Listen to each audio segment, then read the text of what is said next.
Setelah saya mendapatkan kesan yang mendalam bahwa Sudirman bukanlah orang yang memiliki kualifikasi untuk melakukan tindak pidana. Dilihat dari sisi postur tubuh, kemudian kecakapan, dan ketiga riwayat hidupnya, di mana Sudirman sekolahnya pun itu umur 17 tahun baru lulus SD. Artinya bahwa dia tidak memiliki kualifikasi atau kecakapan seperti orang-orang yang lainnya, apalagi melakukan tindak pidana pembunuhan dan perbuatan asusila.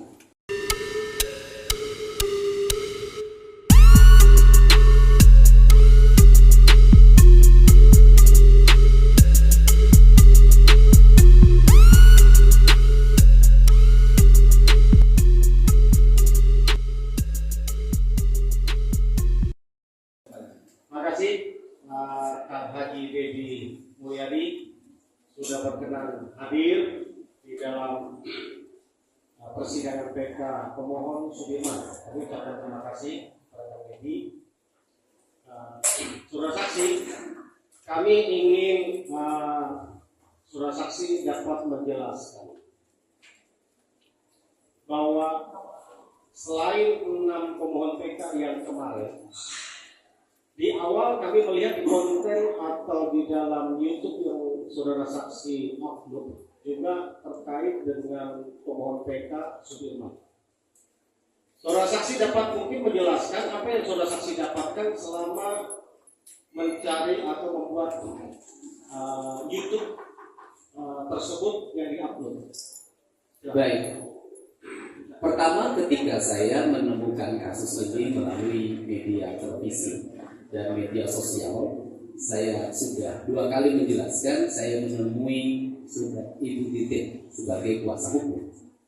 Di rumah Ibu Titin itu, waktu itu ada 1 saka tatal, 2 kakaknya saka tatal, yang ketiga adalah ayah dan ibunya dari saudara Sudirman.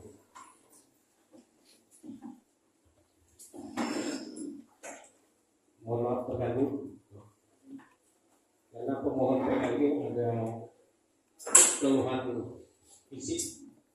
Kami sudah mengajukan untuk dilakukan pemeriksaan.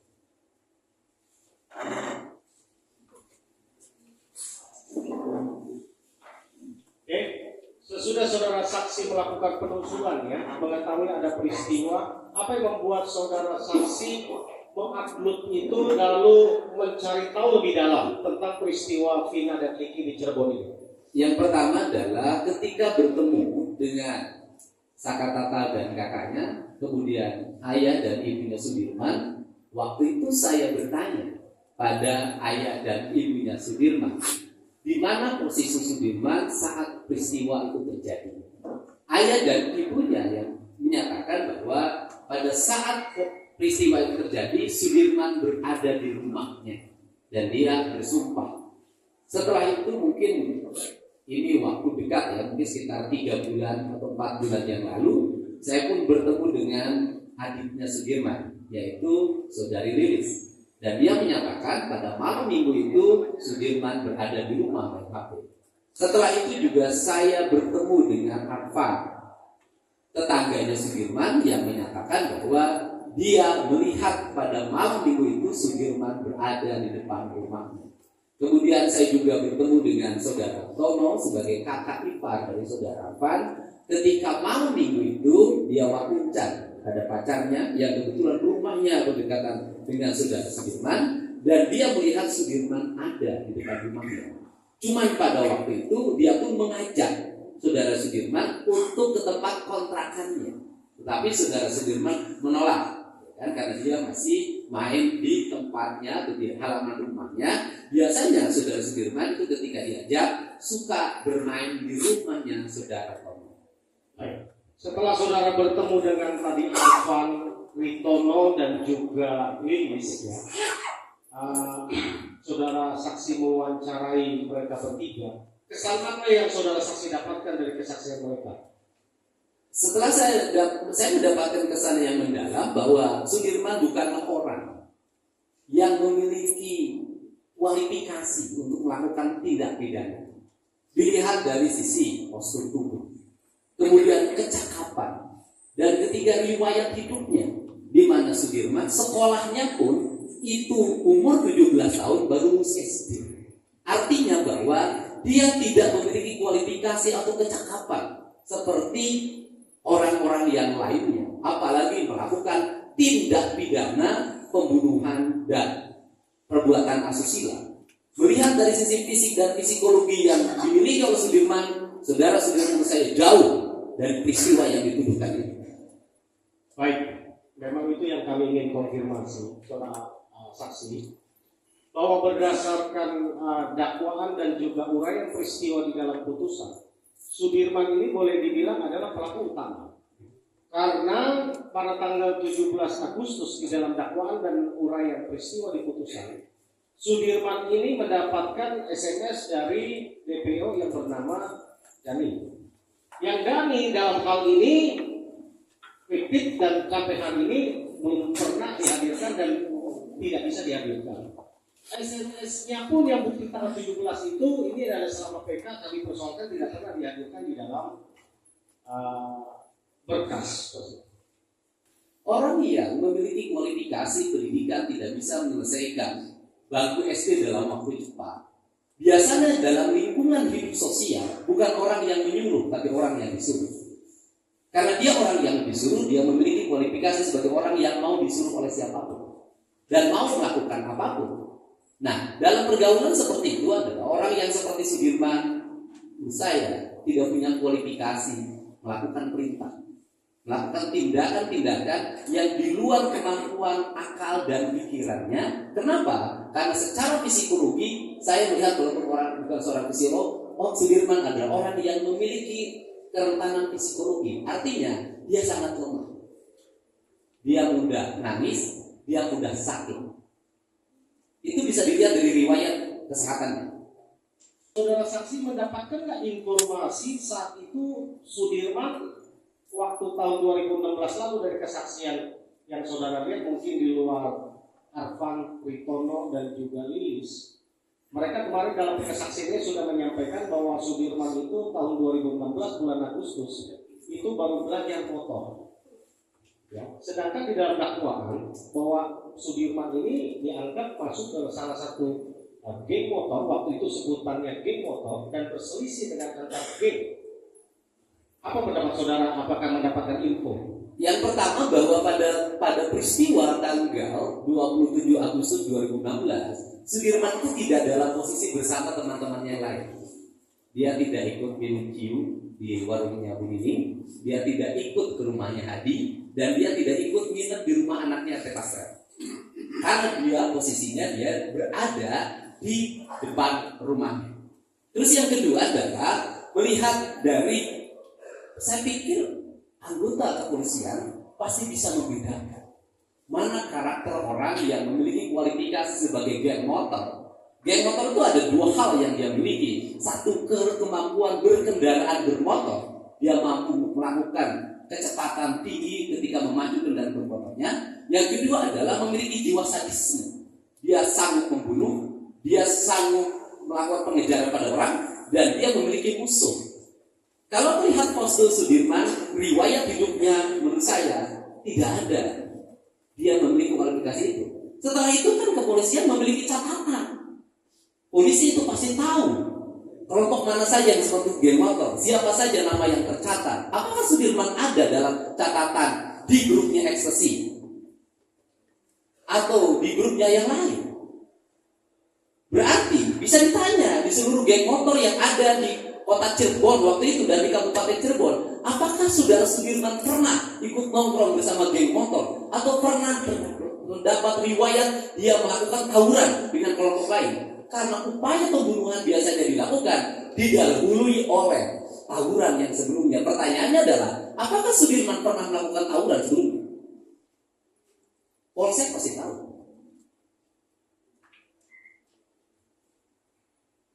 Baik.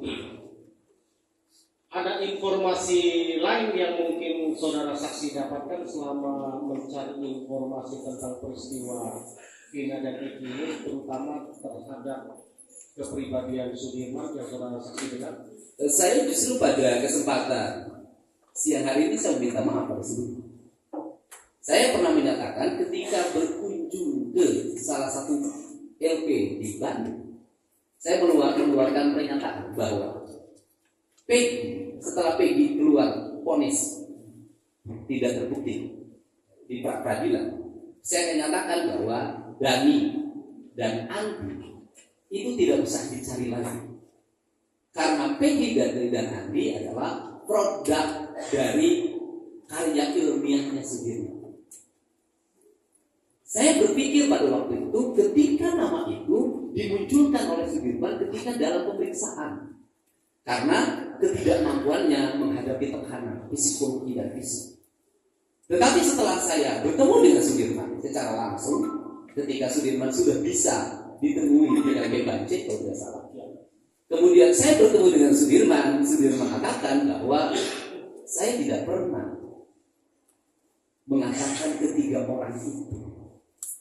Tetapi Sudirman mengatakan bahwa ketiga orang itu ada berdasarkan dari apa yang diarahkan oleh penyidik. Untuk itu saya pada Sudirman, saya mohon. Artinya bahwa ke-11 orang yang dituduhkan melakukan tindak pidana pembunuhan dan perbuatan asusila itu ada sebelum peristiwa itu ada. Saya katakan sekali lagi, orang filsafat pasti tahu, ke-11 orang itu ada sebelum peristiwa itu ada. Sama dengan barang bukti itu ada setelah peristiwa itu terjadi, begitu filsafatnya ya.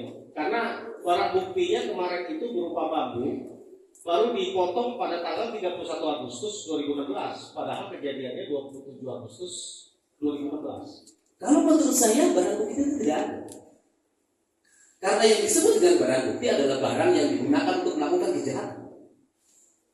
Sedangkan batu yang diperoleh menurut Sudirman itu diperoleh di belakang showroom yang diambil oleh polisi. Kemudian bambu juga disiapkan oleh polisi.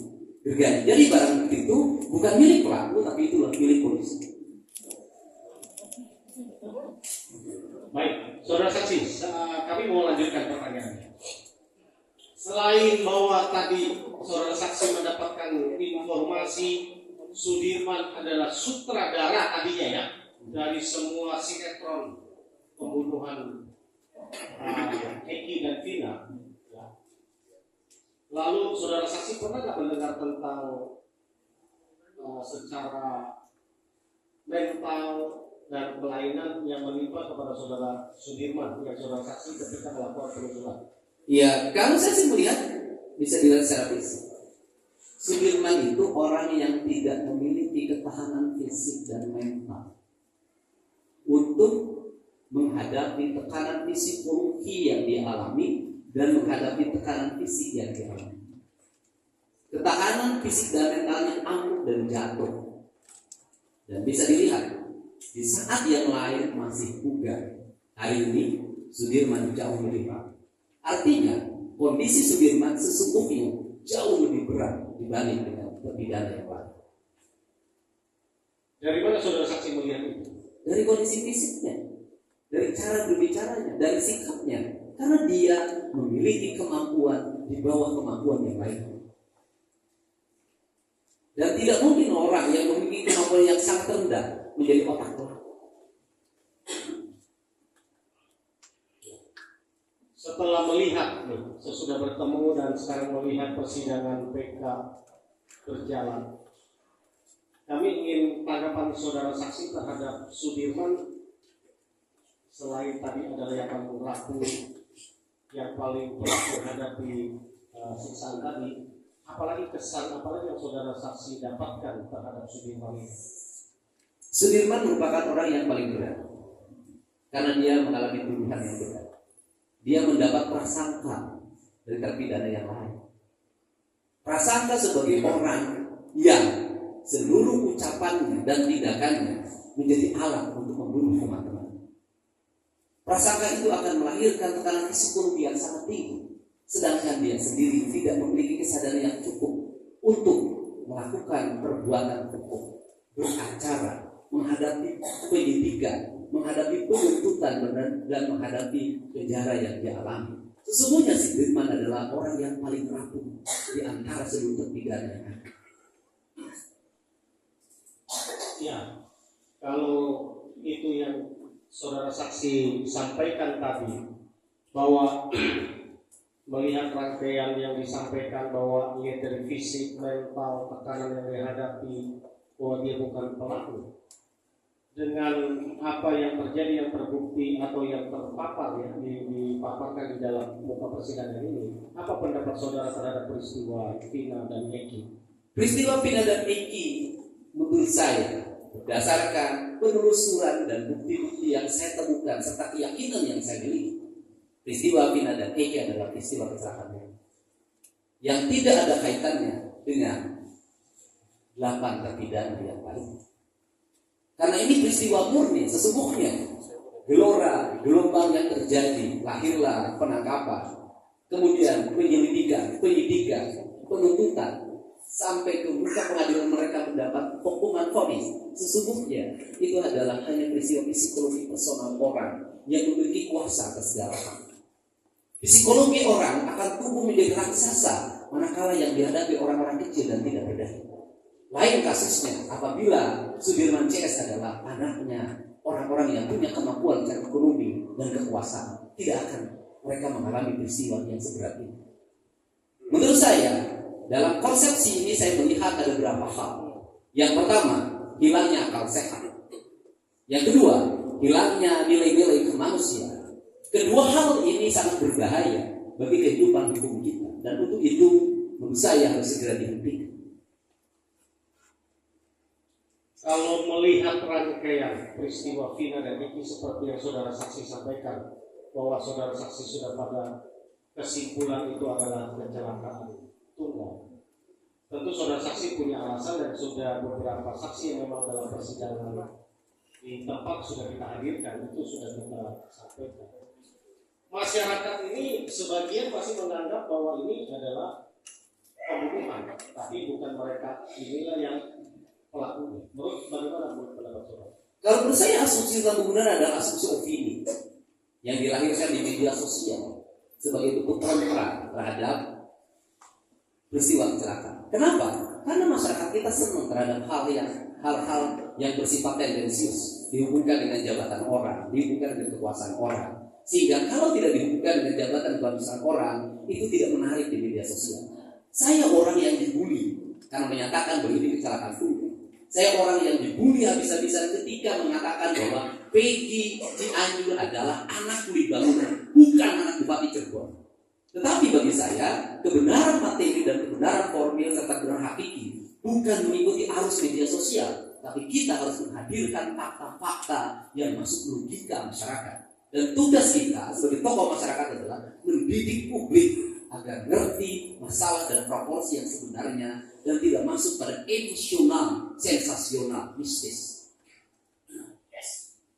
Yang terakhir dari saya, saudara saksi Kang Haji Dedi Mulyadi, apa harapan saudara saksi melihat makin terbukanya peristiwa ini dengan PK 6 terpidana dan terakhir dengan PK pemohon Sudirman? Harapannya adalah mereka dibebaskan. Kenapa? Di situ ada kesesatan berpikir. Selain alat bukti yang tadi dikatakan batu dan bambu yang itu sesat dan menyesatkan pikiran kita sebagai manusia sehat. Yang kedua juga, menurut saya tidak bisa membedakan mana mandau, mana samurai.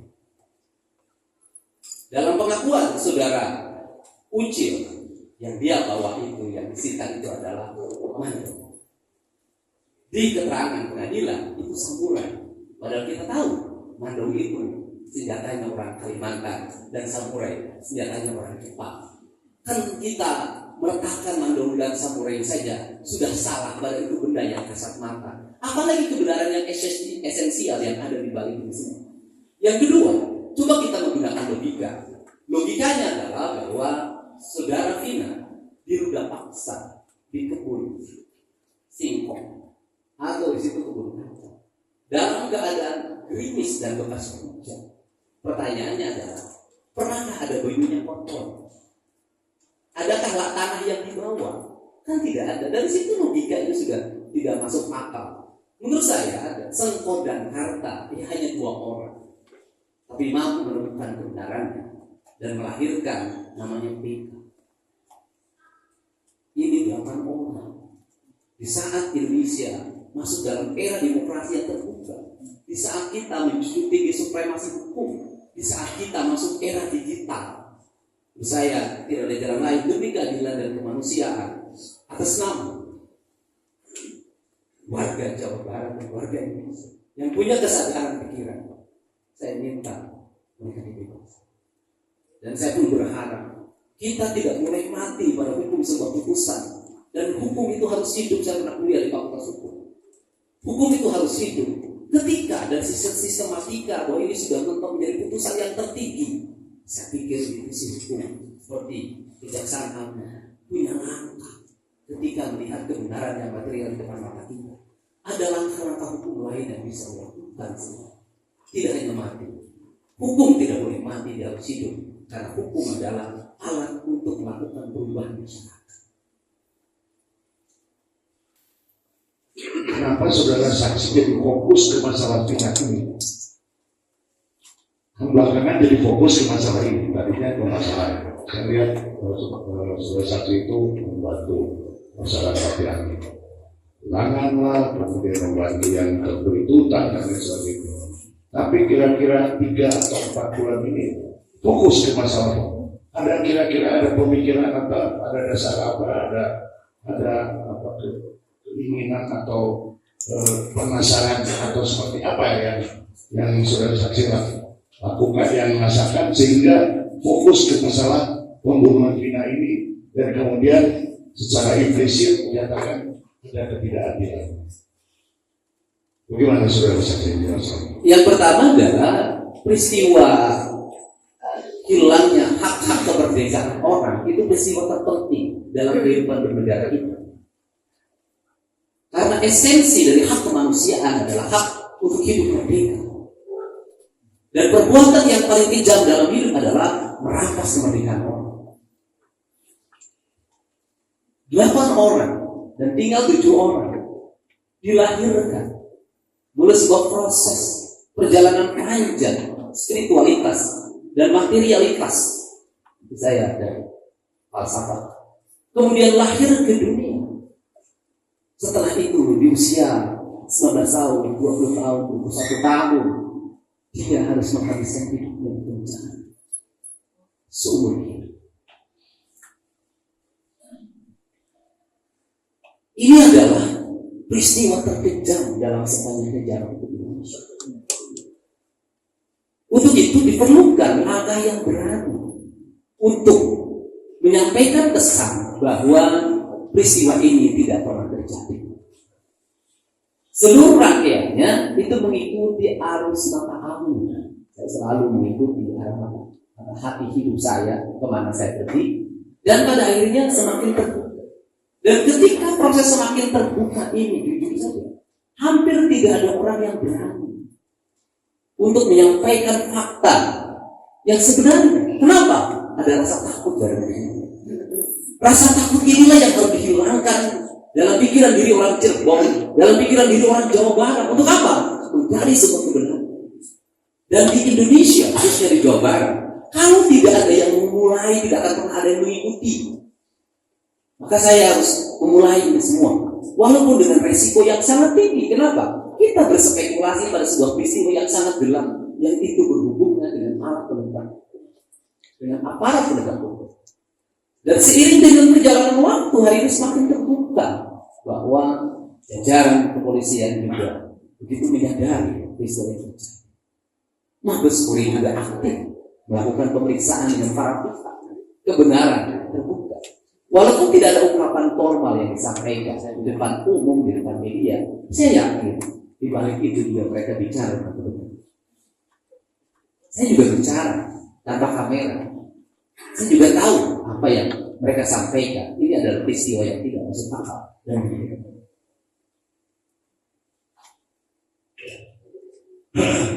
Saya ingin mendalami lebih dalam lagi sedikit tentang kata-kata ketidakadilan itu, kepahaman saudara saksi tentang ketidakadilan ini, khususnya di kasus Vina dan Eki ini, seperti apa kok jadi dalam hal ini, maaf bahwa saudara saksi berani melawan menentang putusan, menentang segala macam, dan tetap dengan menciptakan keyakinannya bahwa ini ada ketidakadilan.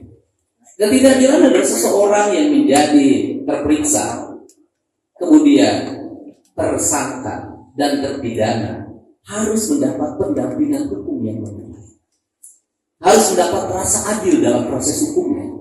Saya melihat dalam seluruh proses yang dijalani oleh ke-8 terpidana dan sekarang tinggal 7 terpidana yang terpenjara, seluruh prosesnya tidak adil.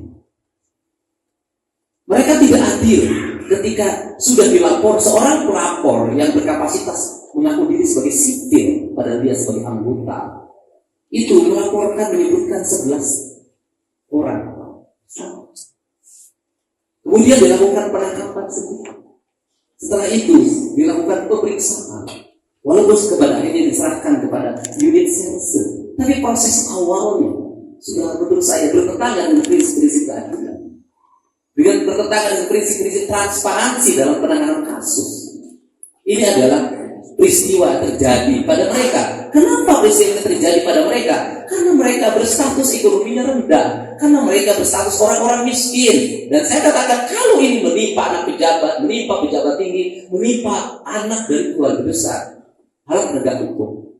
Aparat penegak hukum tidak ada. Mereka adalah orang-orang yang sial karena status sosial itu.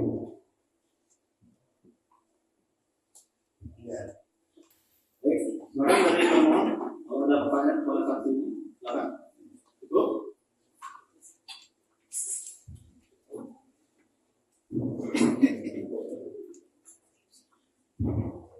Terima kasih yang mulia. Selamat datang Pak Saksi Devi untuk yang ketiga kalinya. Kami tidak ingin ada pertanyaan, sudah cukup. Pertanyaan dari para tim penasihat hukum. Namun saya ingat bahasa apakah Pak Devi sependapat bahwa hukum itu tidak mencari-cari kesalahan orang, tetapi hukum itu ada guna menemukan kesalahan orang. Apakah sependapat dengan seperti ini? Ini yang ingin kami tanyakan. Ya, hukum tidak mencari kesalahan orang, tetapi hukum tidak boleh menghindari ketika orang bersalah. Dan pada 7 terpidana ini tidak ada kesalahan dan tidak ditemukan kesalahan. Itu kami menghargai karena itu adalah pendapat pribadi Pak Dedi. Namun kami hadir dan persidangan yang mulia ini kita hadirkan untuk menunggu putusan pengadilan Mahkamah. Terima kasih.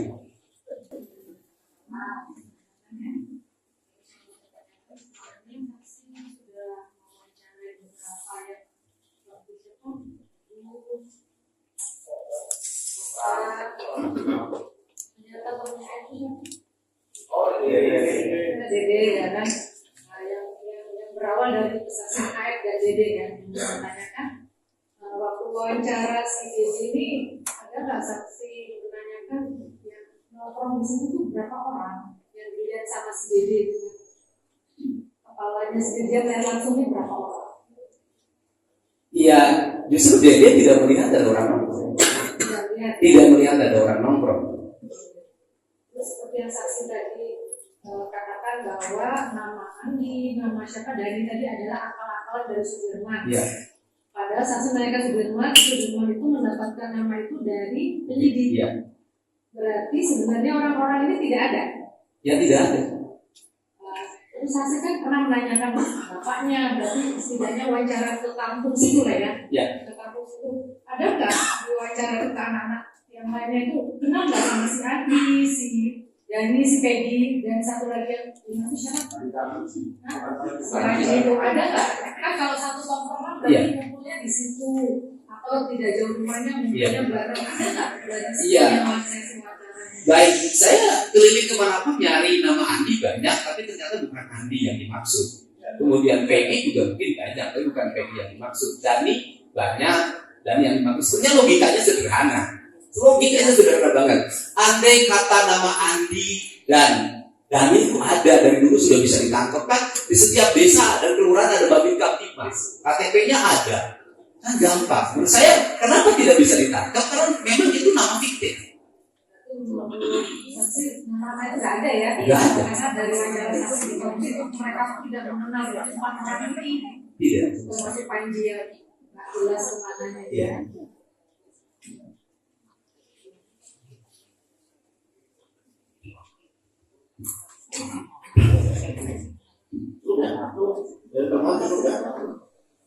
Pak ini saksi ada yang masalah lagi Pak? Ya, saya menyampaikan permohonan maaf bagi jajaran JPU, hakim, pengacara dan Sudirman. Saya minta maaf. Semoga ini adalah peristiwa yang terakhir dalam kehidupan Indonesia. Semoga mereka bebas.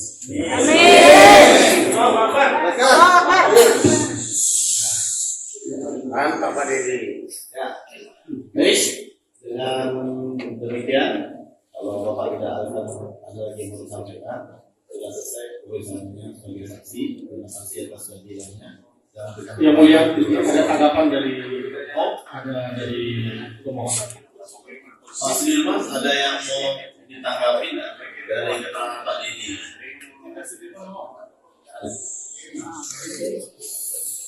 Kalau buat berdiri sampai duduk di mana? Duduk, bapaknya duduk. Bapak duduk Pak.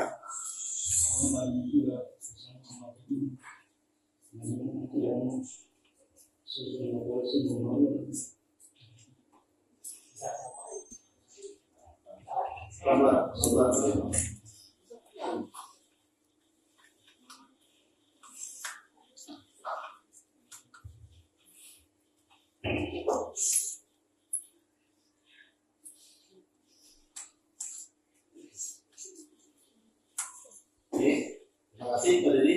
Kalau ada keperluan bisa meninggalkan ruang sidang. Terima kasih atas kehadirannya.